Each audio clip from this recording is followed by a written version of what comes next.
السلام علیکم ورحمۃ اللہ وبرکاتہ۔ محترم بھائیوں اور بہنوں، پچھلی گفتگو میں ہم لوگوں نے بات کی تھی کہ اللہ کے رسول صلی اللہ علیہ وسلم کس طرح نبی بنے اور آپ پر کس طرح وحی آنی شروع ہوئی۔ ظاہر بات ہے کہ جب 40 سال کی عمر میں اللہ کے رسول صلی اللہ علیہ وسلم کو نبی بنا دیا گیا اور آپ کے اوپر پہلی وحی آ گئی اور قرآن کے نازل ہونے کا سلسلہ شروع ہو گیا، تو اب ان چیزوں کو عام کرنے کا اور دوسرے لوگوں تک پہنچانے کا مرحلہ آیا۔ کوئی نئی بات ہوتی ہے، کوئی نیا پیغام ہوتا ہے، کوئی نئی چیز ہوتی ہے تو اس کو بتانے میں آدمی کو تکلف محسوس ہوتا ہے۔ مثال کے طور پر اگر آپ کے خاندان میں کوئی ریت بڑی پرانی چلی آ رہی ہے اور آپ اس کے خلاف کوئی بات کرنا چاہ رہے ہیں تو آپ بہت اس میں جھجکیں گے اور آہستہ آہستہ ایک ترتیب کے ساتھ آپ چلیں گے۔ پہلے دن اگر آپ ڈنڈا لے کے چڑھ گئے کہ نہیں آج سے سب کچھ نہیں ہوگا تو پورے گھر میں کوہرام ہو جائے گا اور آپ کی بات کوئی نہیں سنے گا۔ یہ جو فطری طریقہ ہے، نیچرل جو طریقہ ہے، اس کو اللہ تبارک و تعالی نے بھی اپنے نبی حضرت محمد مصطفیٰ صلی اللہ علیہ وسلم کو لاگو کرنے کی تعلیم دی۔ لہذا اللہ کے رسول صلی اللہ علیہ وسلم نے شروع میں خاموشی کے ساتھ دعوت دینا شروع کیا۔ خاموشی کے ساتھ، چپکے چپکے، خفیہ طور پر آقا تشریف لے جاتے تھے لوگوں کے پاس، جن کو محسوس کرتے تھے کہ ہاں یہ کام سمجھ سکتا ہے، یہ بات سمجھ جائے گا آسانی سے، ان لوگوں کے پاس حضور جاتے تھے، ان سے گفتگو کرتے تھے، ایک ملاقات، دو ملاقات، اور جتنی ملاقاتیں آپ ضروری سمجھتے تھے اور جس طرح بھی اور جہاں بھی آپ ملاقاتیں ضروری سمجھتے تھے، خاموشی سے آپ ملاقاتیں کرتے تھے۔ اس کی مثال آپ یوں سمجھ لیں گویا کہ ایک سمندر تھا، اس میں ابھی ہلکا سا ایک چھوٹا سا پتھر مارا گیا تھا، لہروں میں کچھ ہلکی حرکت تو پیدا ہوئی، بے چینی تو ہوئی، لیکن زیادہ بے چینی ابھی پیدا نہیں ہوئی تھی کیونکہ کام بہت آہستہ آہستہ چل رہا تھا۔ حضور کی اس دعوت کے ذریعے ہی ہم یہ سمجھ چکے ہیں کہ جب اللہ کے رسول صلی اللہ علیہ وسلم پر وحی آئی تو سب سے پہلے حضرت خدیجہ رضی اللہ تعالی عنہا نے حضور کے بارے میں یہ قطعاً صاف انکار فرما دیا کہ آپ کے اوپر کوئی بری چیز ہو یا آپ کوئی غلط بات کی دعوت دیں تو ممکن نہیں ہے۔ اللہ تعالیٰ نے آپ کو منتخب فرمایا ہے اور آپ اللہ کے نبی، لہذا انسانوں میں سب سے پہلے ایمان لانے والی ذات جو ہے وہ ایک خاتون کی ہے، اور اسلام ہمیشہ اور اسلام ہی کیا پوری انسانیت ہمیشہ اس خاتون کے احسان تلے دبی رہے گی۔ وہ خاتون جس کا اسم گرامی سیدہ خدیجہ رضی اللہ تعالی عنہا ہے۔ لہذا حضرت خدیجہ کے بعد اللہ کے رسول صلی اللہ علیہ وسلم نے اپنے جگری دوست، بچپن سے بالکل شروع سے حضور کے جگری دوست حضرت ابو بکر صدیق رضی اللہ تعالی عنہ، ان کو حضور نے بات بتائی اور ان سے بات چیت کی۔ آپ کا کیریکٹر نبوت سے پہلے اتنا صاف ستھرا تھا کہ جس کو بھی آپ بات بتاتے تھے اور اس کا ذہن صاف ہوتا تھا وہ فوراً بات قبول کر لیتا تھا کہ جب آپ نے زندگی میں کبھی جھوٹ نہیں بولا، اپنا نقصان اٹھا کر بھی آپ نے جھوٹ نہیں بولا، بڑے بڑے نقصان اٹھا لیے آپ نے لیکن ذرہ برابر جھوٹ نہیں بولا، تو اتنی بڑی بات میں آپ جھوٹ کیسے بولیں گے؟ اس لیے جو لوگ حضور کے قریب تھے آہستہ آہستہ حضور نے ان لوگوں کو دعوت دینی شروع کی۔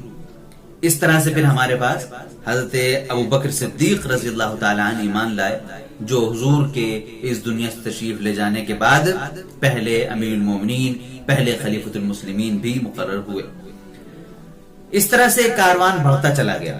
جیسا میں نے کہا کہ سمندر کی لہروں میں کچھ بے چینی شروع ہو گئی تھی تو وہاں بھی بے چینی شروع ہو گئی، اور اب ادھر اسلام کی باتیں پھیلتی چلی جا رہی تھیں آہستہ آہستہ، اور ادھر کفار مکہ کے درمیان بھی ڈسکشن میں یہ باتیں آنے لگی تھی کہ بھائی یہ ابو طالب کے بھتیجے نے پتہ نہیں کیا شروع کر دیا ہے، پتہ چلا ہے کہ فلاں کو بہکا دیا، پتہ چلا فلاں کو بہکا دیا، ان کے اپنے لحاظ سے وہ بہکانا ہی تھا۔ تو اس طرح کی باتیں، لیکن ابھی اسلام کی دعوت بھی آہستہ آہستہ دی جا رہی تھی اور ان کا کام بھی آہستہ آہستہ چل رہا تھا۔ لہذا اللہ کے رسول صلی اللہ علیہ وسلم نے اپنا کام آہستہ آہستہ جاری رکھا۔ یہ کام جب چلتا رہا آہستہ آہستہ تو پھر اللہ کے رسول صلی اللہ علیہ وسلم کو حکم ملا کہ اب آپ اپنی دعوت علانیہ طور پر کھلم کھلا آپ لوگوں کے سامنے اپنی دعوت پیش کریں۔ لہٰذا اللہ کے رسول صلی اللہ علیہ وسلم نے ایک دن یہ کیا کہ اپنے خاندان والوں کی دعوت کی، سب کو بلایا اور ان کے سامنے بات رکھی.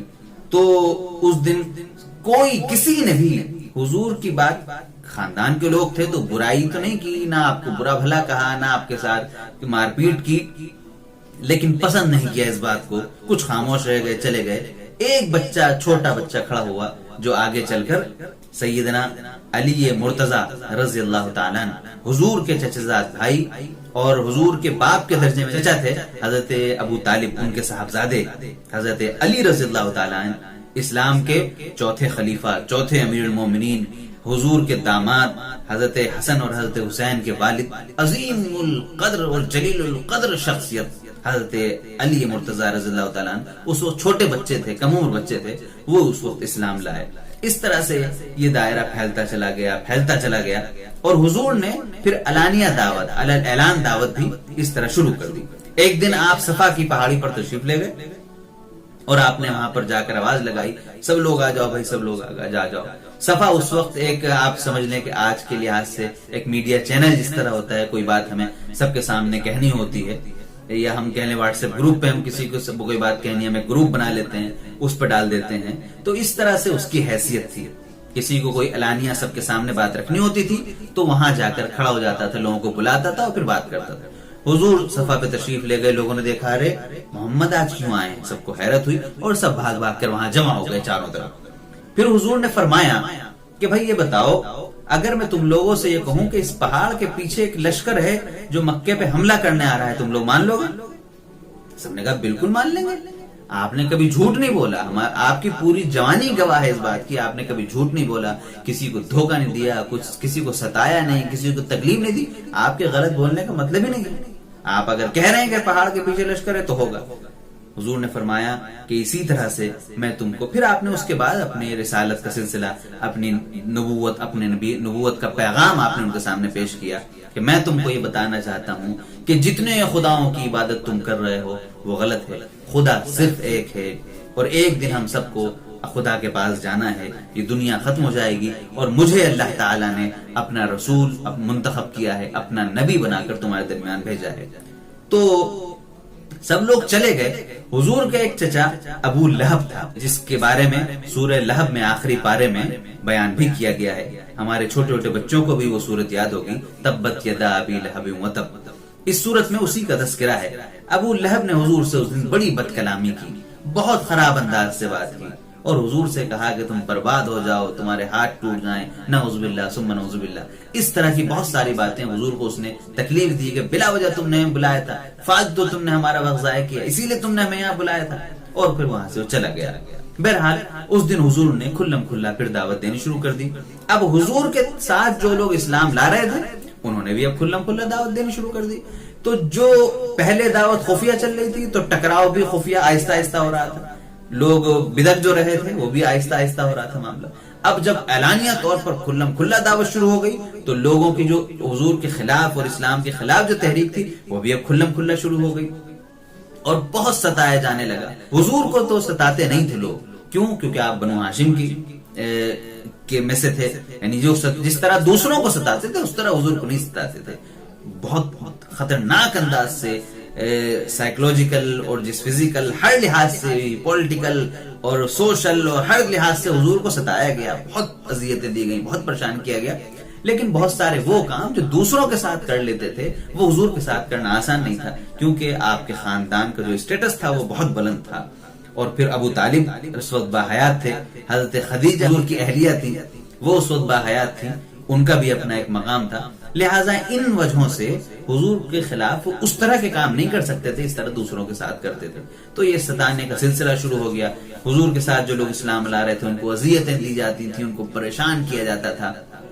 انشاءاللہ اگلی گفتگو میں ہم اس پر بھی گفتگو کریں گے. غرض یہ کہ اب اسلام کی دعوت خفیہ آہستہ آہستہ سے اعلانیہ طور پر کھلم کھلا دعوت شروع ہو گئی اور ٹکراؤ بھی پھر پوری طریقے سے شروع ہو گیا. انشاءاللہ ہم سلسلے کو آگے بڑھائیں گے. السلام علیکم.